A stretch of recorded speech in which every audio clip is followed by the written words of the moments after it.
guys, welcome to Archaic Furry Odyssey. Today we're going to talk about Earth's prison theory. Okay, so from the name, you can probably guess what it means. It suggests that the Earth is a prison created by aliens. Well, as prison goes, it's pretty good. I have 5G internet and Starbucks coffee. Well, you think it's okay here because you never see the beautiful free life outside. It's kind of like the man in Plato's allegory of the cave, but with more sunshines and mosquitoes. Imagine a world where the ground you walk on, the air you breathe, and the life you live are all part of an elaborate prison conceived not by humans, but by beings way beyond our understanding. This is the essence of the Earth's prison theory. I feel this concept is so intriguing that it suggests that our planet isn't our home, but a seal. And our wardens are none other than extraterrestrial beings. Sounds like the plot of a science fiction blockbuster, doesn't it? This theory was created by a renowned American environmental scientist named Alice Silver. So, as an ecological scientist, why does Dr. Silver thinking Earth is a prison? He put forward 4 reasons, all based on environmental characteristics of humans that seem particularly ill-suited for life on Earth. Alright, just hit me with the first one. The first reason is back pain. Back pain is unique to humans. Well, he said it, not me. Have you ever had back pain? Well, I haven't, but give me a few more years. From an ecological standpoint, why do humans suffer from back pain? It's due to gravity. Given Earth's current gravity, medium to large animals are generally not suited to walking upright. So, apart from humans, larger animals don't walk on 2 legs. Like tigers, lions, elephant, no one walk on 2 legs. What about dinosaurs? They walk with 2 legs. Well, maybe that's why they're extinct. Wait a second. Did she just say dinosaurs were extinct because they walked with 2 legs? No, I didn't. I just say dinosaurs extinct. According to current excavations, the oldest human fossils, like Australopithecus, dated around 3.9 million years ago. Well, they were already walking upright. If humans evolved from apes, it is strange that our ancestors suddenly started walking on 2 legs. Why did this group of beings suddenly stand up? It does not make sense. Maybe someone dropped a stand-up mammal, we just lost it. Anyhow, what's the second piece of evidence? The second piece of evidence is that human skin is so fragile. Humans have skins that are poorly suited for survival on Earth. It's susceptible to sunlight. Normal animals can live outdoors for a long period of time without any issues. Still, human skin can get allergic reactions after just 10 minutes in sun. It can get sunburn after a few hours. No other animals on Earth have this problem at all. People may think it's because humans don't have fur, unlike other animals. Why would we evolve to losing something so valuable, only to end up netting sweaters? I thought humans lost fur because we like Brazilian wax so much. Human skin is so fragile and sensitive. We burn in sun, get allergic reactions after 10 minutes, and need SPF 1000 just to survive. No other animal has these issues. Have you ever heard like, oh, my dog stayed outside for too long and he got a sunburn? My cat stayed outside too long so he has sun reaction? Or like, my pets need sunscreen? No, never heard of it. This does not align with the evolutionary theory. Humans go through extensive skincare routine every day with sunscreens and still have problems.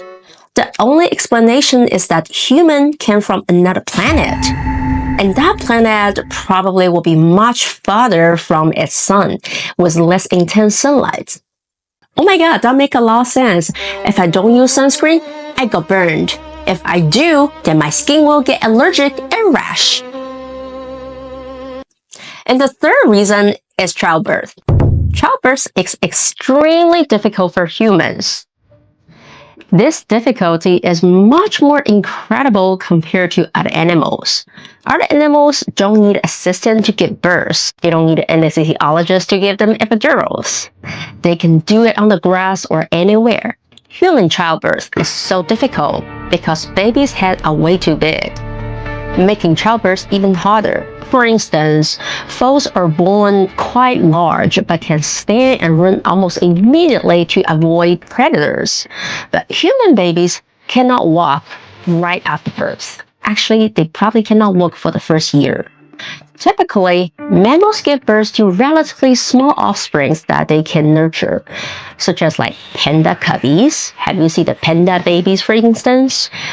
They are extremely tiny compared to their mother. And cats and dogs can give birth to many small puppies and kitties at once. So to speak, humans cannot do this, even though some may have many children through their life.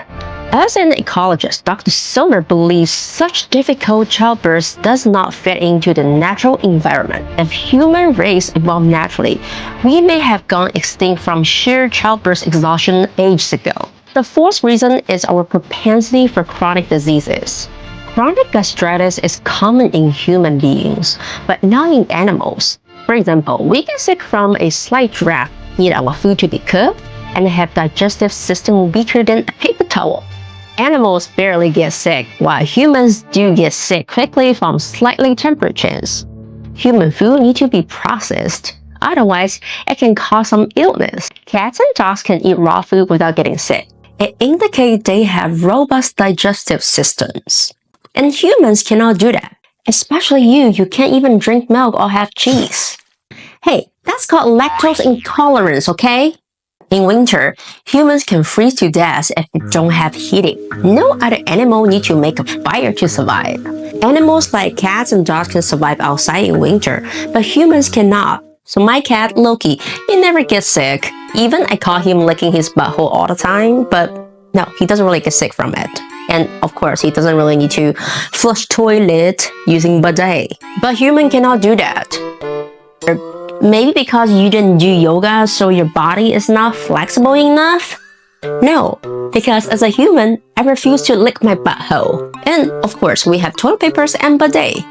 Dr. Silver emphasized that these problems have plagued humans since ancient times, not just in modern times. Based on these 4 points, Dr. Silver concludes that humans are not the pinnacle of natural evolution.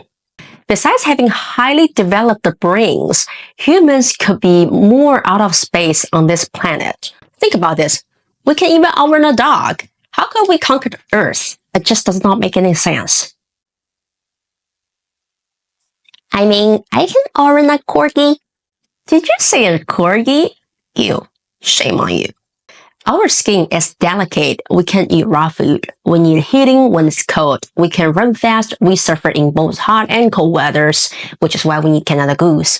We get sick quickly and we are prone to chronic illnesses. And plus, we suffer from back pain, and childbirth is just like playing Russian roulette. It's tough for us compared to other animals. It feels like humans are out of the place on Earth. Almost feel like a group of Africans living in Russia. Yeah, kind of feel like that. Isn't it bizarre?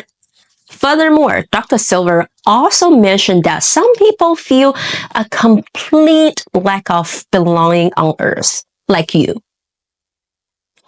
They experience life here as lonely and indifferent. No wonder I always want to go home, even when I'm home already. Okay, let's pause for a second and assume the Earth's prison theory was true. If humans are alien prisoners, our ancestors must have been a tough bunch, maybe even cosmic invaders. Look, I am your father. Until they came across a civilization that was way more powerful than them. And this civilization defeated our ancestors and make us prison. But there could be some universal rules for all species to obey, or they just couldn't wipe us out for some reason. So they decided to imprison human beings here on Earth. So Adam and Eva were the original jailbirds? Yes, in that respect, they did leave the last two humans, Adam and Eva, on Earth to fend for themselves. Their idea was that we deserve to live if we could survive here. The Earth's environment might not suit us at all, but they didn't care, just trying to give us a slim chance. But later they saw that humans managed to survive here on Earth, so they sent a messenger to provide us with 10 commandments. Well, since we initially wrongdoers, they want us to start anew by following these commandments. We basically prisoners doing hard labors here. Moses getting 10 commandments was like receiving the prison rulebook.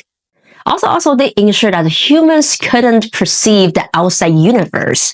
Look how hard it is for humans to land on the moon. It takes years and billions of dollars, right? And through their ability, these aliens also prevent us from observing other beings, enclosing us in the barrier they created. They want us to know nothing. So, we knew nothing. However, even if the environment is so unsuitable, we, as human beings, still survived. This suggests that, inherently, humans are very strong species indeed. But as for human nature, we are terrible and violent. For example, in wild world, lions and tigers, those predators, they don't kill for pleasure. They kill to survive, to feed themselves. However, humans are different. We kill out of desire, lust, and greed. That is why we need moral code, moral education from a very young age, constantly teaching us to be good people. Don't cross the street when the red light is on. Share your toys. Don't bully others. Yada yada. But animals don't need to be trained to be a good animal, right? Have you ever talked to a bird and point him saying, hey, you need to be a good mockingjay? No. In a sense, humans are a robust species and the worst in the universe probably. Well, my cat constantly scratches my couch, so I always tell him to be a good fur. Loki, be a good fur, okay? See, I do that. Hold on. That's not the point here. And by the way, did it ever work? You cannot train a cat. Don't be ridiculous. If Earth is a prison, there must be wardens, right? And people who guard us. These might be the UFOs we see, spaceships checking on us, seeing if we can break out and start to invade again. Some conspiracy theories suggest that the moon is a civilian station. In many ways, the moon is very unique and it does not seem naturally formed. Its size and orbit doesn't seem natural. And many think that the moon is a device that a higher civilization sets to watching over Earth. Yes, they're monitoring us. Whether there are creatures on the moon is uncertain, but it might be some kind of monitoring device.